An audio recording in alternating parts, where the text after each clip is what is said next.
Hello friends, welcome to my channel. And आज हम class 11th की चैप्टर नंबर 4 हम कर रहे हैं, जिसका चैप्टर का नेम है basis of accounting. So basically मेरी लास्ट वीडियो में आपने देखा कि एक्रूअल बेसिस और कैश बेसिस ऑफ अकाउंटिंग क्या होता है, उसका हमने अलग अलग सेपरेट कॉन्सेप्ट पढ़ा था। नाउ कि हम अब देखते हैं कि difference between accrual basis and cash basis of accounting क्या है, दोनों में क्या क्या मेजर डिफरेंस है ये हम देखते हैं। तो फर्स्ट है हमारा यहाँ पे बेसिस है, फिर अक्रूवल बेसिस ऑफ अकाउंटिंग है, फिर कैश बेसिस ऑफ अकाउंटिंग है। तो फर्स्ट बेसिस हम लेके चल रहे हैं नेचर ऑफ ट्रांजेक्शन। जैसा कि आप सभी को पता है कि अक्रूवल बेसिस में हम क्रेडिट और कैश ट्रांजेक्शन दोनों रिकॉर्ड करते हैं। अगर किसी ने मेरा प्रीवियस वीडियो नहीं देखा तो मैं इसमें भी बहुत डिटेल में बता रही हूँ फ्रेंड्स कि अक्रूवल बेसिस में हम क्या करते हैं, सारी चीज़ें रिकॉर्ड करते हैं, ईच एंड एवरीथिंग रिकॉर्ड करते हैं, चाहे कैश पे हो चाहे क्रेडिट पे हो, सब कुछ रिकॉर्ड करते हैं। कैश बेसिस आपको नाम से ही पता चल रहा है, जिसमें सारी आप कैश ट्रांजेक्शन रिकॉर्ड करोगे, इसमें क्रेडिट का कोई भी फंडा नहीं है, सिर्फ कैश ही रिकॉर्ड होंगी। सेकंड है हमारा prepaid, outstanding expenses, accrued income, income receive in advance. ये जो सारी इनकम है, तो ये बेसिकली हमारे क्या होते हैं कि प्रीपेड एक्सपेंसेस वो एक्सपेंसेस होते हैं जो हमने एडवांस में पे कर दिए हैं, those expenses which have paid in advance. Outstanding expense वो होते हैं which have due during the account period but not yet paid, मतलब आपके ड्यू हो गए बट आपने पे नहीं की हैं। एक्रूड इनकम होती है is an income which is earned, जो हमने कमा ली है during the accounting period but अभी तक ड्यू नहीं हुए, इसलिए हमें मिली नहीं, इसलिए एक्रूड इनकम है। और इनकम रिसीव इन एडवांस मतलब वो हमें पहले ही मिल गई है जबकि हमने अभी अर्न नहीं करी है। तो बेसिकली ये जो चारों चीज़ें हैं इसको हम क्या करते हैं, अक्रूवल बेसिस ऑफ अकाउंटिंग में रिकॉर्ड करते हैं। तो सेकेंड नंबर पॉइंट हमारा prepaid and outstanding expenses are shown in profit and loss account. आपको प्रीपेड भी शो करना है, आउटस्टैंडिंग एक्सपेंस किस में शो करोगे आप, प्रॉफिट एंड लॉस अकाउंट में। Accrued income and income receive in advance in balance sheet. Accrued income basically आपकी एसेट बन जाती है क्योंकि वो आपको इनकम मिलने वाली है। इनकम रिसीव इन एडवांस आपकी लाइबिलिटी बन जाती है, इसीलिए आपको इसमें शो करते हैं उसको बैलेंस शीट में। आगे हम जर्नल एंट्रीज करेंगे तो इस फंडे को अच्छे से क्लियर करेंगे। और सेकेंड है आपका कैश बेसिस में prepaid and outstanding expense are not adjusted. यहाँ पे कोई प्रीपेड और आउटस्टैंडिंग का फंडा नहीं है, यहाँ पर सिंपल क्या है, कैश ट्रांजैक्शन रिकॉर्ड होती है। इसलिए अक्रूवल बेसिस ऑफ अकाउंटिंग वालों को नहीं पता कि प्रीपेड क्या होता है, आउटस्टैंडिंग क्या होता है, अक्रूड क्या होता है, इनकम रिसीव इन एडवांस क्या होता है। तो ये हमारा था डिफरेंस नंबर सेकेंड। फिर है फ्रेंड्स पॉइंट नंबर थर्ड हमारा प्रॉफिट और लॉस। अब अक्रूवल बेसिस में हम क्या करते हैं, जब आप सारी चीज़ें ले रहे हो, क्रेडिट ले रहे हो, कैश ले रहे हो, प्रीपेड ले रहे हो, आउटस्टैंडिंग ले रहे हो, तो यहाँ पे क्या होता है, करेक्ट प्रॉफिट एंड लॉस एसेंटेन। यहाँ पे क्या होता है, correct profit and loss account की फिगर आती है because it's record all cash and credit transaction, इसलिए आपको करेक्ट पता चलता है। और यहाँ पे क्या होता है थर्ड पॉइंट में, करेक्ट प्रॉफिट और loss is not ascertain. यहाँ पे क्यों नहीं पता चल पाता, because it's record only cash transaction. यहाँ पे सिर्फ कैश ट्रांजेक्शन रिकॉर्ड होती है, तो इसमें क्रेडिट वाला फंडा ही नहीं, प्रीपेड वाला फंडा ही नहीं, तो यहाँ पे क्या है, रिजल्ट सही नहीं आते, प्रॉफिट एंड लॉस अकाउंट सही से नहीं बनता। फिर है फ्रेंड्स हमारा point number fourth, legal position. Legal position में बेसिकली क्या है कि ये कंपनीज एक्ट 2013 में इसको रिकॉग्नाइज किया गया, मतलब इसको एक लीगल पोजीशन मिल गई है। It is recognise by the companies act 2013 और it is not recognise by the 2013। तो यहाँ पे क्या है, ये रिकॉग्नाइज हो गया, इसलिए ज़्यादातर लोग क्या है accrual basis of accounting follow करते हैं। ये फ्रेंड्स हमारे चार डिफरेंस हो गए अक्रूवल और कैश बेसिस के। अब हमारा फिफ्थ पॉइंट है टेक्निकल नॉलेज। तो फ्रेंड्स बेसिकली टेक्निकल नॉलेज होती है जहाँ पे आपको कुछ काम करने के लिए अलग से स्किल्स चाहिए होती हैं, उसे हम कहते हैं टेक्निकल नॉलेज। तो अक्रूवल बेसिस में क्या है, in this system of accounting technical knowledge required as there are many adjustment entries involve. यहाँ पे टेक्निकल नॉलेज चाहिए क्योंकि सब उस पर्सन को प्रीपेड की जानकारी होनी चाहिए, इनकम रिसीव इन एडवांस का कैसे ट्रीटमेंट करना, आउटस्टैंडिंग का कैसे करना है, एक्रूड का कैसे करना है। तो यहाँ पे क्या है, कोई टेक्निकल पर्सन चाहिए क्योंकि यहाँ पे उसको रिक्वायर्ड नॉलेज होनी चाहिए, तभी वो सारी एडजस्टमेंट एंट्री करेगा। यहाँ पे क्या है, सिंपल बेसिस है तो सिंपल अकाउंटिंग है, तो यहाँ पे इतनी टेक्निकल नॉलेज नहीं चाहिए। In this system of accounting no technical knowledge require as it is simple accounting. Reliability क्या है, रिलायबिलिटी होता है भरोसा, रिलायबल, कितना रिलायबल है चीज़, कितना आप उस पर भरोसा करते हो। तो यहाँ पे क्या, accrual system of accounting is more reliable, ये ज़्यादा रिलायबल है as it records both cash and credit transaction. ये ज़्यादा रिलायबल इसलिए क्योंकि सारी ट्रांजेक्शन को रिकॉर्ड कर रहा है, कैश एंड क्रेडिट। और कैश बेसिस ऑफ अकाउंटिंग क्या है, लेस रिलायबल है, कम भरोसे वाला है because it's record only cash transaction, ये सिर्फ कैश ट्रांजेक्शन को रिकॉर्ड कर रहा है, इसलिए हम इस पर कम रिलाय करते हैं।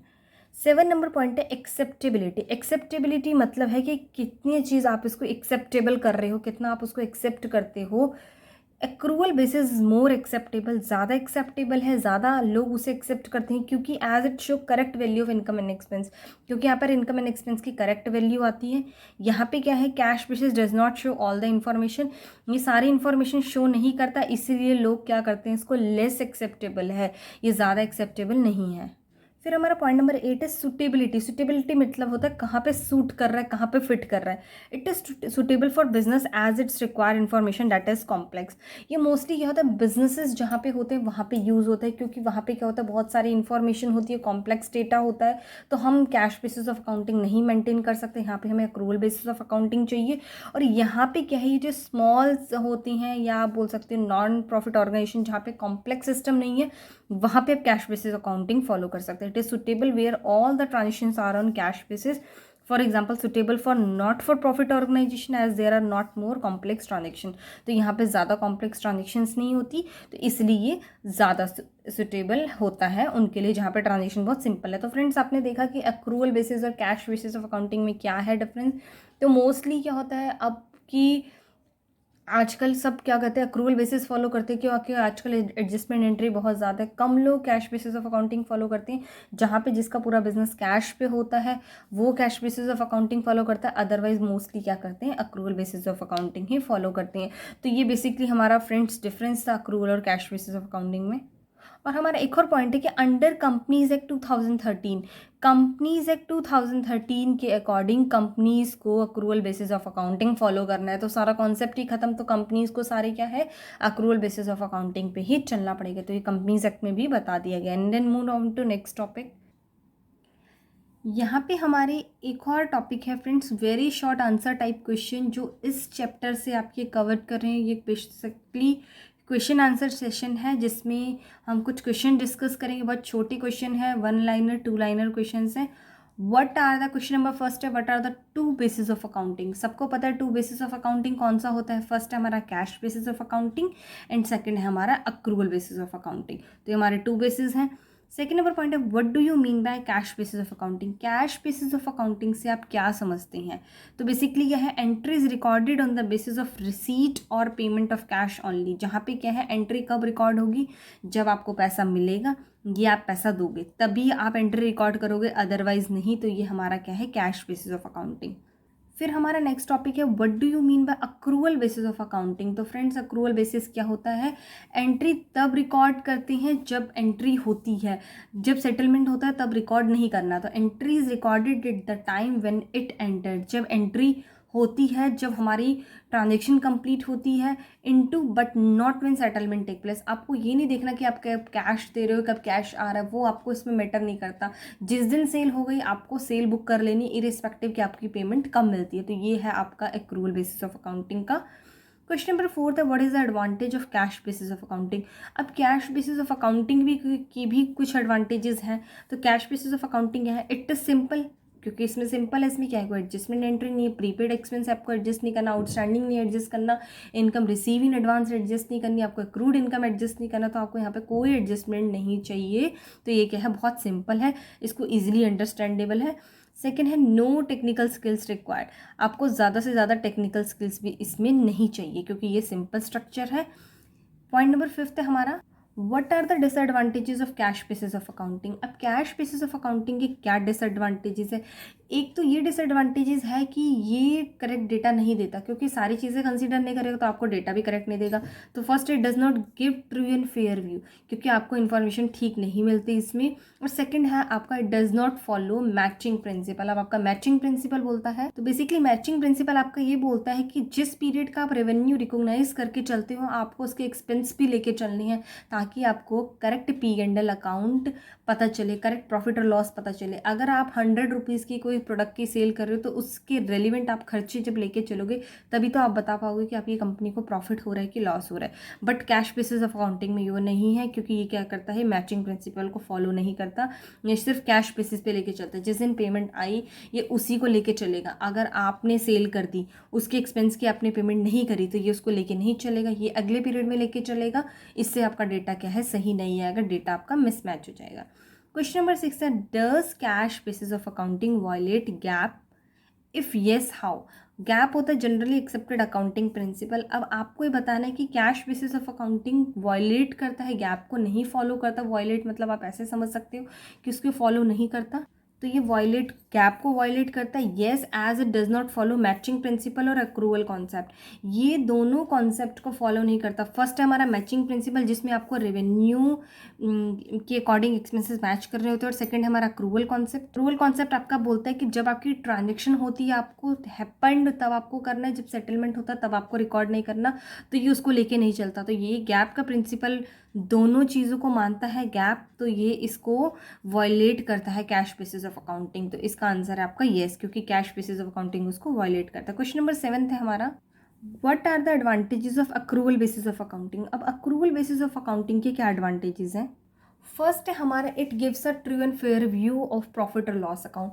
ये ट्रू एंड फेयर व्यू इसलिए देता है क्योंकि ये सारी चीज़ें कंसीडर कर रहा है, आपकी कैश सेल कंसीडर कर रहा है, क्रेडिट सेल कंसीडर कर रहा है, प्रीपेड आउटस्टैंडिंग सारी चीज़ें कंसीडर कर रहा है, तो true and fair picture show करता है।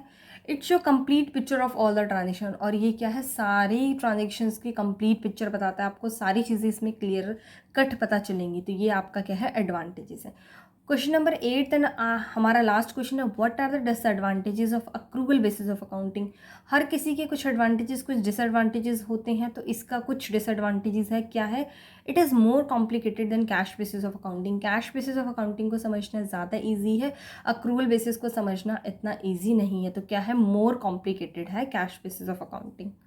सेकेंड हमारा, this require more technical skill. इसमें क्या है, आपको ज़्यादा से ज़्यादा टेक्निकल स्किल्स चाहिए। टेक्निकल स्किल्स बोले तो आप ऐसे नहीं कर सकते कि आपको अगर कम नॉलेज है तो आप कैश बेसिस ऑफ अकाउंटिंग समझ सकते हो, बट इसके लिए आपको क्या है, एडजस्टमेंट है बहुत सारी। तो आपको क्या है, यहाँ पे ज़्यादा से ज़्यादा टेक्निकल स्किल्स चाहिए, जिससे आप डेटा को ग्रैब कर पाओ और डेटा को एनालाइज कर पाओ और आप करेक्ट एंट्री का पास कर पाओ।